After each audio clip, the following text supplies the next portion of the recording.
Abraham என்ற மன்னன் யானை படைகளுடன் காஃபாவை இடிக்க வந்தபோது அல்லாஹ் வால் அனுப்பப்பட்ட சின்னஞ்சிறு பறவைகள் அவனது படையின் மீது நெருப்பு மழையை பொழிந்ததால் தன் படையுடன் அவன் அழிக்கப்பட்டான்.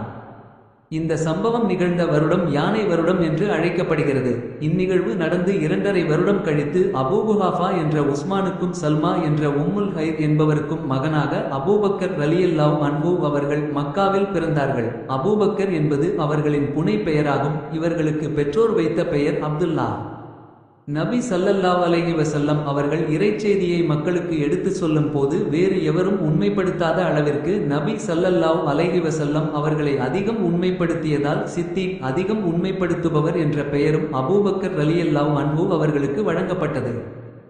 ஆயிஷா ரலியல்லாஹு அன்ஹா அவர்கள் கூறுவதாவது, அல்லாஹ்வின் தூதர் ஸல்லல்லாஹு அலைஹி வஸல்லம் அவர்கள் ஜெருசலத்தில் உள்ள மஸ்ஜிதுல் அக்ஸாவிற்கு இரவில் கொண்டு செல்லப்பட்ட போது அதிகாலையில் இதை பற்றி மக்கள் ஆச்சரியமாக பேசிக்கொண்டார்கள்.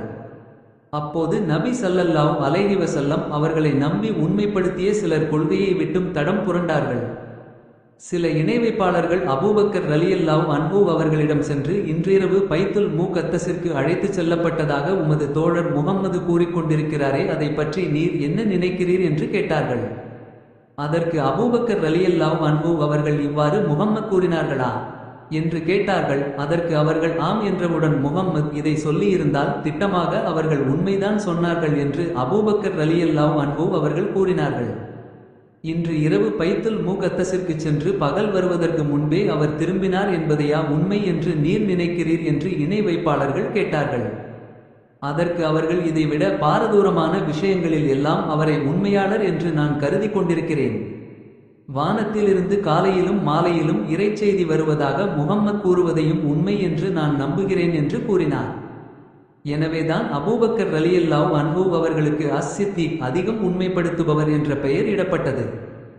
அனஸ் ரலியல்லாஹு அன்ஹு அவர்கள் கூறுவதாவது, ஒரு முறை நபி ஸல்லல்லாஹு அலைஹி வஸல்லம் அவர்களும் அபூபக்கர் ரலியல்லாஹு அன்ஹு அவர்களும் உமர் ரலியல்லாஹு அன்ஹு அவர்களும் உஸ்மான் ரலியல்லாஹு அன்ஹு ஆகியோரும் உஹது மலையின் மீது ஏறினார்கள். அது அவர்களுடன் நடுங்கியது. அப்போது நபி ஸல்லல்லாஹு அலைஹி வஸல்லம் அவர்கள், உஹதே அசையாமல் இரு, ஏனெனில் உன் மீது ஓர் இறை தூதரும் ஒரு சித்திக்கும் 2 உயிர்த்தியாகிகளும் உள்ளனர் என்று சொன்னார்கள்.